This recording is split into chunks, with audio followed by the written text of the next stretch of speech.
All right, lace them up sports. Let's go. Let's go. Will somebody tell me if we're supposed to start the program? Freeman hits the ball to right field. Into right field. She is gone. Oh, what a pass. Doncic, perfection there on the assist. A little magic from Doncic.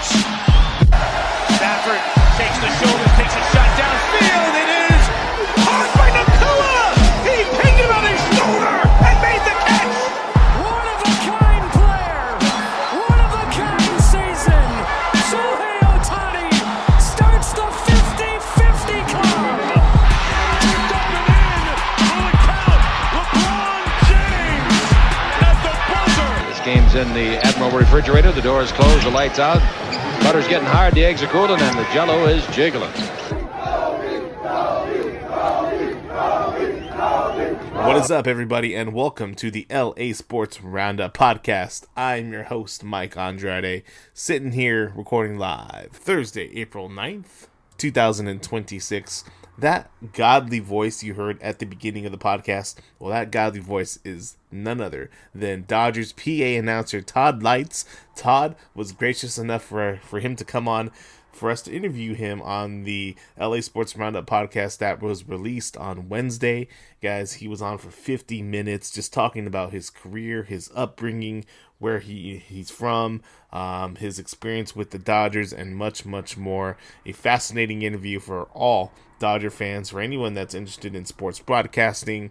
This is the interview for you. Check it out, guys. Todd Lights, PA announcer of the Dodgers, was just on our podcast, and that is available on all of our social medias, YouTube, Spotify. Check it out, guys. It's available for you. And speaking about places you can find us, we already told you, you can find us on Spotify, you can find us on YouTube, Instagram, TikTok, all the social medias. You can find us at Lace 'em Up Sports. Please, guys, let's continue to up our numbers. We need to get our numbers to a place that we are continuing to grow, and that starts with you guys. Let's like, subscribe, follow. You can stalk me. You can do whatever you want as long as we are upping our numbers. Let's get this to a place where it's continuous growth, like I just said, and we are thriving on all platforms. And that starts with you guys following, liking us, and doing what you can. That's Lace 'em Up Sports on all of our social medias. All right, so quite a few things to get into today. Primarily, we're going to be talking about the Lakers, about their injuries and what it means going into the playoffs. And we're going to be talking a little bit about the Dodgers and their first several games of the 2026 MLB season. All right, so as we know, everything went to shit. Everything went to hell that fateful night in Oklahoma City. We all know what game we're talking about, the game that changed everything. Because in one night, the Lakers didn't just lose one game. They seemingly have lost their title window for the season as well. It's crazy to think about because so many people put so much expectations on that one game from last week. And it's crazy to think about how fast things can flip as well. I mean, we're talking about the Lakers in a sense where they were being compared to Oklahoma City and San Antonio right in that third spot where they were third in the Western Conference, but people were talking about them as if they were competitive to that point where they could almost beat them in a playoff series. I mean, many people didn't think that they could beat Oklahoma City in a playoff series, but many people were expecting the Lakers could probably beat San Antonio in a playoff series. I mean, that's what the month of March, the play that the Lakers have done in the month of March, going 13 out of 14, and I believe 16 out of 18, it's going back since February. People put that expectations on the Lakers where they thought they could compete with the best of the Western Conference. So many people were thinking that the Lakers could make a game out of it, at the very least, it being a very competitive game, and thinking the Lakers could compete with Oklahoma City on that level. Many people were saying before the game that it would have been a disappointment if the Lakers were to have gotten blown out. And little did they know what was going to happen that fateful night. And once that game was basically over since the opening tip. I mean, it started first with Austin Reaves. He goes up for a rebound, overextends, and immediately feels something on his side. He actually comes back into the game, which is important because at the time it doesn't look catastrophic. But what we find out later is it's a grade 2 oblique strain. Give credit to AR for being able to come back into the game and to compete. But yeah, he was laboring out there. He was not feeling well. And I remember on commentary, people were just like, take him out of the game because he is not playing well at all. And the Lakers were turning the ball over like crazy. LeBron was turning the ball over. Luka was turning the ball over. Austin was turning the ball over. It was a ugly start to that game. And basically the Lakers had no shot from the beginning of winning that game whatsoever. And then you had Luka Doncic. This night could not have gone any worse for the Lakers. Same game, same night. Luka suffers a left hamstring injury. Again, it's not something that immediately screams season-altering until the next day when 48 hours later, both diagnoses come in. But before I get to that, let's talk about Luka's hamstring injury because it was shown through multiple clips on social media where Luka Doncic was holding his left hamstring even before he went down in the third quarter for it. I mean, it was feeling tight for him basically all game, and the coaching staff had to have known that he was laboring out there. I mean, it was very clear, very evident. He was not himself. And then for him to come back out there in the third quarter and for it just to go to complete shit where thank God nothing is torn. But for it to just give out on him the way it did, that's very, very scary. That is very scary. And I don't want to put all the blame on the coaching staff because, again, the players, they definitely have a part in playing and knowing their bodies, and they definitely know what their limits are. But the coaching staff should know if this guy is laboring out there, they're paying attention to all that stuff. They should know to take this guy out when it seems like he's unable to give 100%. So the next day, it comes out that Luka Doncic suffered a grade 2 hamstring strain. And so typically it takes about a month for full recovery, maybe 6 weeks at the very most, but typically about a month. But he's ruled out for the rest of the regular season because at that time there was only about 6 or 7 games left in the regular season, about 2 weeks left. And so he's ruled out for the remaining games. And this is where it gets scary because now he's gone for the rest of the regular season. You don't know if Luka Doncic is going to be available for any NBA playoff games coming up. Because remember, the Lakers are right in the middle of things. At the time they were in third place. Now they're in fourth. Still great seeding for the Lakers to be in, but it sure is the worst timing for him to go out with an injury. And then the next day, we come to find out that Austin Reaves suffers a grade 2 oblique strain. And that's not a minor tweak. That is a 4 to 6 week injury as well, minimum. And again, key timing here. The start of the NBA playoffs is April 18th. This all occurred last week, so you only had about 2 weeks remaining left in the regular season. And of course, Austin Reaves is ruled out for the remaining games of the regular season. And this almost seemingly guarantees him missing the entire first round as well if the Lakers were to get very, very lucky and win their first round matchup now. Again, that's your leading scorer gone. Now that's your second leading scorer gone. I mean, what a terrible, terrible night for the Lakers in Oklahoma City. I mean, you could not have drawn that up any worse. And it's so frustrating because the month of March was so great for the Lakers. They went 15-2. Altogether they were the hottest team in the league, winning 16 of 18 games since February, and it just seems like in one night, all that work has just completely gone now. I mean, look at Luka's injury. This is something that also placated him during the season as well. I mean, we saw him go down several games with a hamstring injury earlier this season. And it's scary because hamstrings linger. They just don't heal. They test you. One bad push, one sprint, and you're back to where you started. And I feel like it is one of those things that you just need to let completely heal, like through an off season, in order for you to get right. And you cannot rush those things because, look, we're at a day and age now where, you rush things back and you're going to risk things for a tear. Obviously, it's not the Achilles, but it's almost in that same range. You don't ever want to risk something where it's a strain, when you're a professional athlete and you're going to risk something for a tear. Like, that's the probability of what's going to happen. And with Luka Doncic, he's going to want to do everything he can to expedite the process. I mean, there's already been reports about, one, even last week, he was trying to get a second opinion on his hamstring. 2, there's reports saying that he wants to get specialized treatment overseas in Europe, basically doing everything he can to get back as fast as possible to be ready to play by the time the playoffs start. Now, if Luka can get back miraculously in order for him to be back in time for the playoffs, that would be great. That would be huge. We get our leading scorer back. We get our best player back. That's going to be huge for the Lakers in this playoffs. But long-term thinking, I mean, that's not a smart move. I mean, even short-term thinking, that's not a smart move. How good is Luka Doncic going to be in a sense where he's trying to rush things back in order to be able to play? I mean, it's not a smart move at all. And you think long-term, I mean, the risk of long-term injury here, tearing something, that could be catastrophic going into next season. Imagine that were to happen, that would be horrible. That would be horrible. It would not be something smart for the Lakers to do. Obviously, the Lakers had a shot. They had a window of winning, maybe not so much winning an NBA championship, but getting past the first and second round, getting to the Western Conference Finals. They had an opportunity for that. Now that's completely off the window here. And you ask yourself, they still have LeBron James. LeBron James, yeah, they still have him, but LeBron James is not at a point in his career where he can be the difference maker in terms of being able to carry a team to a championship. This is not 2018 LeBron. This is not 2008 LeBron. Okay, that just shows you how long he's been playing. 23 years. He's 41 years old. He's not at a point where he can carry a team anymore to the promised land. Right? At best, he's the third best player on your team now.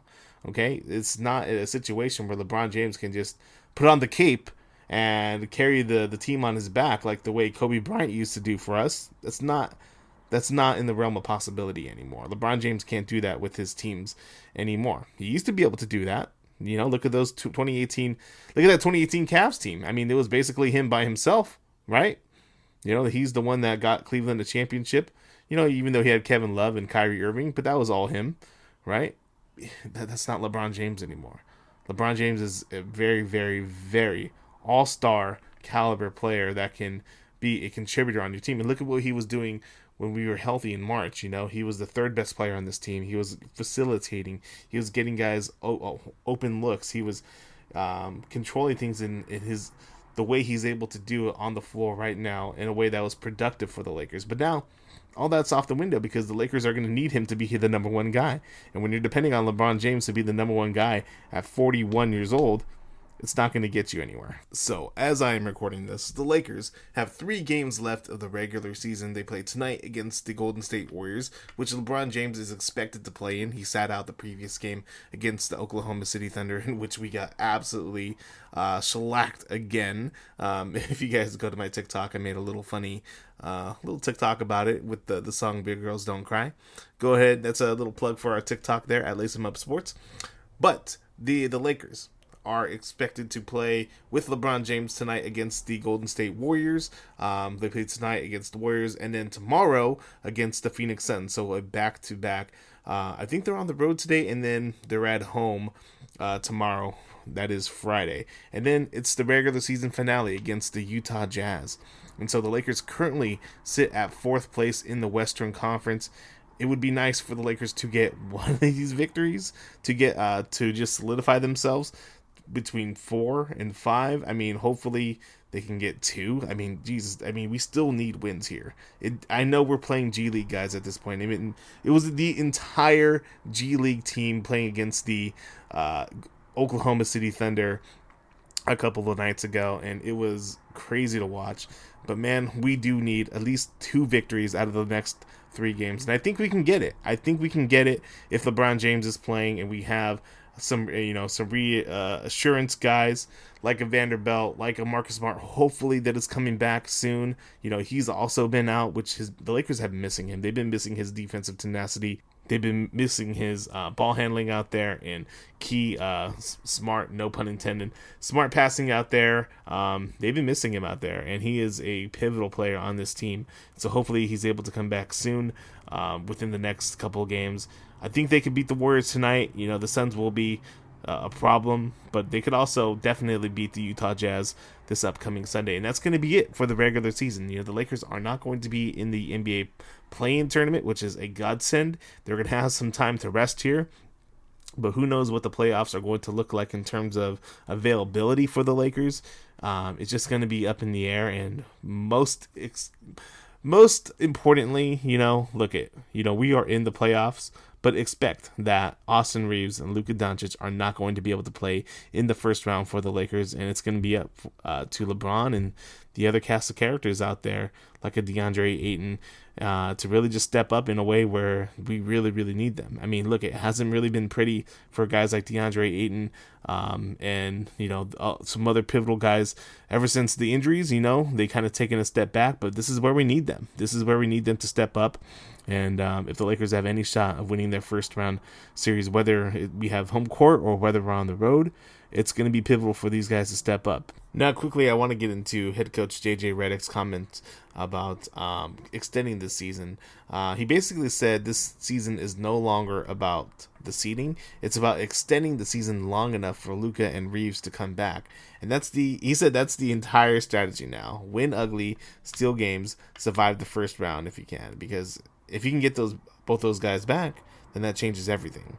And that certainly is true. That certainly is true for the Lakers. If you can somehow extend this season, getting past the first round, that would be huge for the Lakers in order for their hopes to get back into the chances of getting to the Western Conference Finals. And who knows? Injuries can happen at any point. An injury can happen to Oklahoma City, an injury can happen to San Antonio, and if the Lakers are healthy, they can find themselves into the NBA Finals. But now, I mean, man, that scenario is looking weaker and weaker, as time goes on. But yeah, he's absolutely right about extending the season as far as possible. But I mean, when you're going up against a Denver or a Houston, a San Antonio, I mean, man, when they're at full strength and you're not, I mean, your chances are just, it's not going to look pretty for the Lakers going forward. That's basically where we're at with the Lakers right now. The game in Oklahoma City really, really derailed a lot of different things for them, and you know what? It's at a point now where you can hang up the boots. You can say we had a good season, and just try to see what we can do going into next season. Will LeBron James be a part of this team? Will he not? They're gonna have to figure that out in the off season. They can hang him up and say, we had a good season, or they can continue fighting and see what happens. Either way, it'll be an interesting ride to see. All right, moving things along here, we're going to talk a little Dodgers baseball. If I didn't mention this in the beginning, which I certainly did, again, guys, we interviewed Todd Lights, the PA announcer of the Los Angeles Dodgers. That is fully available on our YouTube channel, on our Spotify channel. The full podcast interview is available. Guys, Dodger fans, this is a cool get for us. Listen to it. He's such a cool guy. I can't thank him enough for coming on. That was an amazing interview. Go and check it out, guys. But we're going to go talk about the Dodgers through their first stretch of the 2026 season and about a dozen plus games in. And honestly, this team looks like exactly what we expected. They are dangerous. They're deep, and they're still not even playing their best baseball yet. I mean, coming in today, the Dodgers are sitting at 9-3, first place in the NL West, and already flexing one of the best run differentials in baseball. So first, let's talk about the Dodgers offense. And again, the offense has been explosive. I mean, historically explosive in stretches. When they hit the road early in the season, they dropped about 45 runs in their first 4 road games. I mean, that's just not good. That's historic right there by any MLB team in over a century for that span. You've seen games where they just avalanche teams. I mean, you go back to what they did against the Toronto Blue Jays. A World Series rematch. What did we drop? About 16 or 17 runs on them? I mean, my God, a World Series rematch, you would think that the Blue Jays would come out guns a-blazing to what happened in them during Game 7. But man, the Dodgers just really, really put it on them. It was just an avalanche, 13 runs against Washington, 5 home runs in a single game. I mean, it's the kind of lineup where you're never out of it. I mean, that's certainly the case with the Dodgers, And again, Shohei Ohtani is just doing Shohei Ohtani things, getting on base, driving in runs, extending absurd streaks already. Mookie Betts, he's out currently, dealing with an injury. Hopefully he's back soon. But Freddie Freeman, Kyle Tucker, I mean, these guys are doing their thing out there. And, it's balance, it's power, it's situational hitting. They can beat you in multiple ways. And this is what that spending the Dodgers have done over the last few years, Todd put it the best. It wasn't just about getting guys like Juan Soto or, just trying to go for the big bat guys, because the Dodgers could have done that. But they have strategically gotten guys that that have fit the nuance of the Dodger style. And they're just such good human beings as well. And that's what they're looking for. And it's such... it's really, really beautiful to see when these guys can fit in and, buy into what the team is currently doing and be productive in it. I mean, that is the most of what you want to see. And in the pitching too. I mean, gosh, it just gets scary and scary with the pitching. The starting rotation has been quite excellent. I mean, Yamamoto, Class now, they've been putting it down. I mean, they have given quality innings, and when they're on, they're dominant. I mean, the pitching staff from top to bottom have only given up 41 runs this season in this game, in this stretch where it's been about a dozen games. The only thing I could say about this team is just consistency altogether at the plate. I mean, the Dodgers really didn't break out until they got on the road here in this early part of the season in terms of their bats. But again, I mean, this is the rich crying about spilt milk here. Okay, you know what? The Dodgers are winning, and look at the early part of the season could not have gone any better for the Dodgers. Look at guys are going to be out, like Mookie Betts. They're going to be out. They're still waiting for Blake Snell to come back to add to that pitching staff. But that's, what you want that in terms of letting guys be able to sit and rehab their injuries in order for them to come back at the most important times of the season. And the Dodgers are really implementing that well, and things are kind of clicking again on all cylinders. And I told Todd this, on the podcast, look at him. All things are set forward to us trying to go for a three-peat. And so it's really looking well right now. Obviously, baseball is such a long season. Anything can happen. Multiple injuries can happen. But for right now, the Dodgers are looking scarier than ever. And meanwhile, their counterpart over there in the OC, the Angels, the most notable thing of their season is getting into a brawl against the Atlanta Braves. That's basically it for the Angels. They're down below 500, and it's an Angel season for them. Even if they're winning a game here and there, it doesn't really mean much because why? They're the Angels. But all right, guys, I know it was a short podcast today, but a lot of content has been produced this week. We had our Wrestling with Brian podcast earlier this week where we talked the build about WrestleMania not being so great. If you're a WWE fan, that is the podcast for you. Check it out, Wrestling with Ryan and Mike. And then again, we interviewed Todd Lights, PA announcer of the Los Angeles Dodgers. So a really, really busy week for Lace 'em Up Sports Media, and I can't thank you guys enough for just your continued support. Again, guys, you guys make it happen. Let's try to up our numbers. We just try to hit that like button, hit that subscribe button. Let's get our numbers to where they need to be. But again, you guys make it happen, and I can't thank you guys enough. All right, this is going to do it for the LA Sports Roundup podcast. My name is Mike, and I'll see you next time.